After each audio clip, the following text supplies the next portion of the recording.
ஓம் ஸ்ரீ மகாபெரிவா சரணம். மகாபெரிவா மகிமையில் இன்னைக்கு ஒரு அருமையான அற்புதம் சொல்லலான் இருக்கேன். காஞ்சி பெரியவருக்கு 40 ஆண்டுகள் கைங்கரியம் செய்த குமரேசன் என்பவர் கூறிய தகவல் இப்போ நான் சொல்ல போகிற இந்த அற்புதம். இதை கேட்கும்போது நம்மை பரவசமடைய செய்கிறது. பல ஆண்டுகளுக்கு முன் ஒரு கார்த்திகை மாதத்தில் தஞ்சாவூர் அருகில் உள்ள திருக்காட்டுப்பள்ளியில் இருந்து ஒரு தம்பதி தங்கள் மகளுடன் காஞ்சிபுரம் வந்தார்கள். மகா பெரியவரை தரிசிக்க காத்திருந்தார்கள். அவர்கள் முறை வந்ததும் அந்த குடும்பத்தினர் பெரியவருக்கு நமஸ்காரம் செய்தார்கள். அவரை பார்த்து தயக்கத்தோடு நின்ற குடும்பத் தலைவரிடம் என்ன விஷயம் என்று பெரியவா கேட்டார். பெரியவா, இவ எங்களுக்கு ஒரே மகள். இவளுக்கு திருமணம் தள்ளிக்கொண்டே போகிறது. தாங்கள் அனுகிரகம் செய்து திருமணம் விரைவில் நடக்க ஆசி வழங்க வேண்டும் அப்படின்னு அந்த குடும்பத் தலைவர் சொல்றார். பெரியவர் அந்த பெண்ணிடம் உன் பெயர் என்ன அப்படின்னு கேட்கிறார்.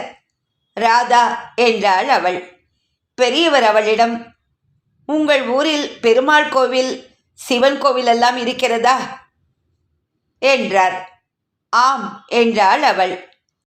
சரி, அடுத்த மாதம் மார்கழி தினமும் அதிகாலையில் நீராடிய பிறகு வீட்டு வாசலில் கோலம் போடு. பெருமாள் கோவிலுக்கு போய் திருப்பாவை பாடு. சிவன் கோவிலுக்கு போய் திருவம்பாவை பாடு. உனக்கு போக முடியாத நாட்கள் வரும் இல்லையா, அந்த நாட்களில் வீட்டில் இருந்தே அந்த பாடல்களை பாராயணம் செய் என்று சொல்லி ஆசிர்வதித்தார் மகா பெரியவா. ராதாவும் பெரியவா சொன்னதை தவறாமல் கடைபிடித்தாள். தை மாதம் பிறந்தது. ஒரு நன்னாளில் அவள் வீட்டு கதவு தட்டப்பட்டது. ராதாவின் பெற்றோர் கதவை திறந்தார்கள். வெளியே ஒரு பெரியவரும் அவரது மனைவியும் நின்றார்கள். அவர்கள் ராதாவை பெண் கேட்டு வந்துள்ள விவரம் தெரிய வந்தது. எங்கள் பூர்வீகம் பாலக்காடு. உங்கள் பெண்ணை பற்றி அறிந்தோம்.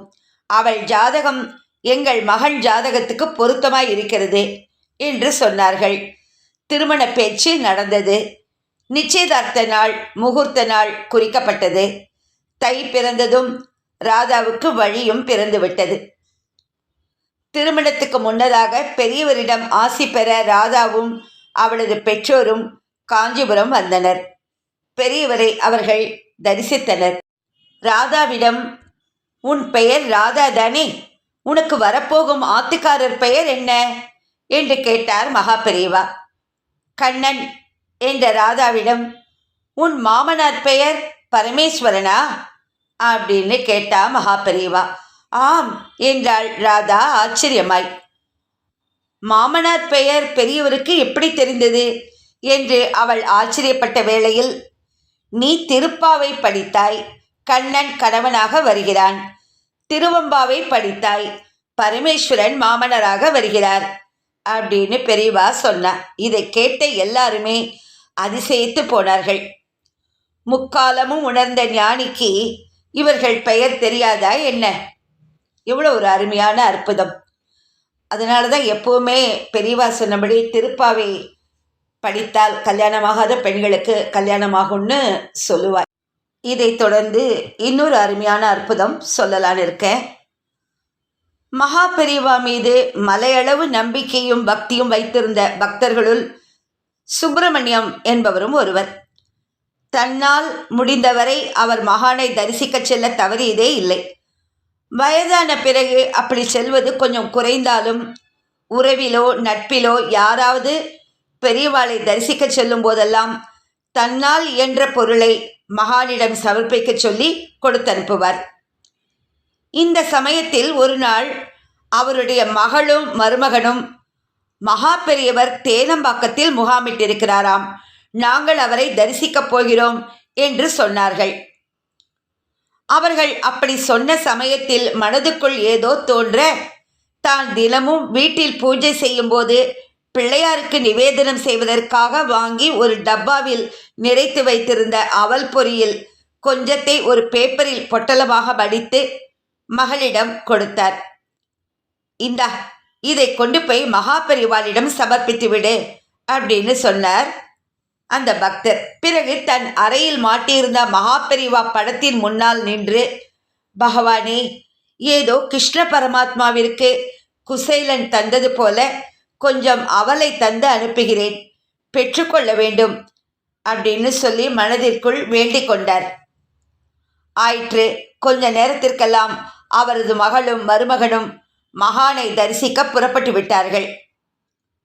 அவர்கள் சென்று சுமார் 1 மணி நேரத்துக்கு பிறகு ஏதோ வேலையாக தன் அறையிலிருந்து வெளியே வந்த பக்தர் மகளின் அறையில் கீழே அங்கும் இங்குமாக கொஞ்சம் பொறி சிந்தி கிடப்பதை பார்த்தார். உடனேயே அவருக்கு விஷயம் புரிந்துவிட்டது. அவல் பொறி பொட்டலத்தை தான் சரியாக மடிக்காததால் அது பிரிந்து கீழே கொட்டியிருக்கிறது. அதனை திரட்டி எடுத்து மறுபடியும் பொட்டலமாக கட்டி எடுத்துக்கொண்டு போயிருக்கிறார்கள். நடந்தது புரிந்ததும் அப்படியே நடுங்கி போனார் சுப்பிரமணியன். அபச்சாரம்! கீழே விழுந்து திரட்டி எடுத்ததை பெரியவாளிடம் தரப்போகிறார்கள். பெரிய பாவம். போதாக்குறைக்கு அதில் கல் மண் ஏதோ இருக்க போகிறது. என்ன ஆகுமோ தெரியலையே பகவானே! மனதிற்குள் ரொம்ப கவலைப்பட்டார்.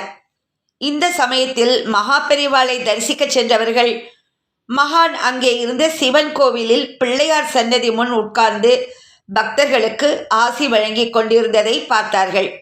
பெரும் கூட்டம் இருந்ததால் கொஞ்சம் ஒதுங்கி நின்றார்கள். பழம், கனி, பூ என்று பலரும் வாங்கி வந்து சமர்ப்பித்த பொருட்கள் மகான் முன் மலை போல குவிந்திருந்தன. கொஞ்ச நேரம் கழிந்தது.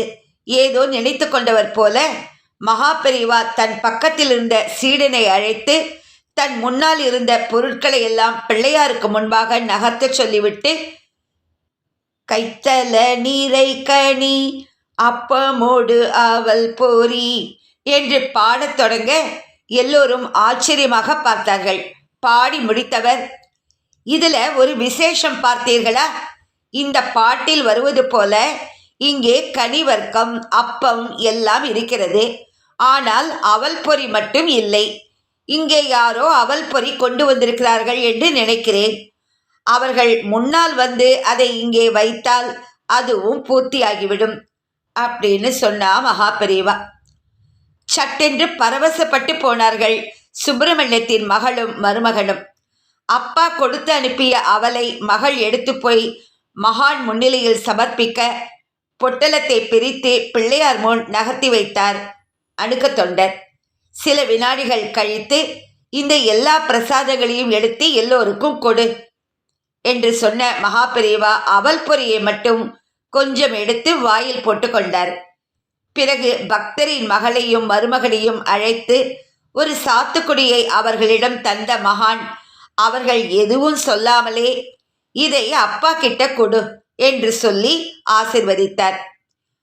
பெற்றுக்கொண்டு புறப்பட்டார்கள் அந்த பக்தரின் மகனும் மருமகளும்.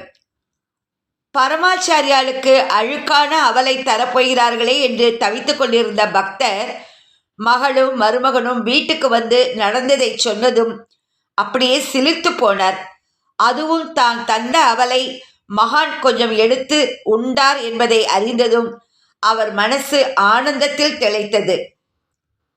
பக்தர் மனம் அழுக்காக இருக்கிறதா என்று மட்டும்தான் பகவான் பார்ப்பாரே தவிர அவன் படைப்பது அழுக்கா என்று பார்ப்பதில்லை. பரமாச்சாரியாலும் அந்த பகவானின் அம்சம்தானே. அபார கருணா சிந்தும் ஞானதம் சாந்த ரூபினம் ஸ்ரீசந்திரசேகரகுரும் பிரணமாமி முதான்வகம். ஓம் ஸ்ரீ மகாபெரிவா சரணம்.